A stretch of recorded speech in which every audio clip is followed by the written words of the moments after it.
Il y a 80 ans, presque jour pour jour, les femmes françaises votaient pour la toute première fois lors d'un scrutin. C'était lors des élections municipales d'avril 1945. Ce geste, qui nous semble anodin aujourd'hui, fut à l'époque une véritable révolution, une conquête démocratique majeure et l'aboutissement du combat de plusieurs générations de militantes pour l'égalité civique. Dès la fin du 19e siècle, des femmes s'organisent et manifestent pour revendiquer ce droit. Parmi elles, on retrouve Martha Desrumaux, ouvrière communiste et résistante, ainsi que les militantes de l'Union française pour le suffrage des femmes. Et pourtant, la France, pays autoproclamé patrie des droits de l'homme, reste à la traîne, tandis que le suffrage féminin progresse ailleurs, comme en Nouvelle-Zélande qu'il adopte en 1893 ou en Finlande en 1906. Alors, pourquoi ce blocage? Parce que le Sénat, dominé à l'époque par les radicaux, rejette systématiquement toutes les propositions de loi allant dans ce sens. En fait, les sénateurs craignent à l'époque que les femmes, par manque de maturité politique, votent à droite, sous l'influence de l'Église, ce qui aurait remis en cause le principe de laïcité. Mais derrière ces mots,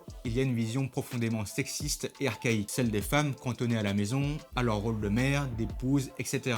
Et c'est ce conservatisme institutionnel qui freine toute évolution. La Seconde Guerre mondiale va tout bouleverser. Durant le conflit, les femmes entrent massivement dans la résistance. Elles risquent leur vie et participent à la libération. Et il devient alors impossible de continuer à les ignorer. Et c'est en mars 1944, à Alger, que l'Assemblée consultative adopte l'amendement Grenier, du nom du résistant communiste Fernand Grenier, qui acte le droit de vote et d'éligibilité des femmes, officialisé ensuite par ordonnance en avril 1944. Le 29 avril 1945, plus de 12 millions de femmes votent pour la première fois lors des élections municipales. La participation est massive. Mais attention, cela ne signifie pas qu'elles sont pleinement intégrées à la vie politique. Les élus restent rares et les institutions, quant à elles, demeurent majoritairement masculines.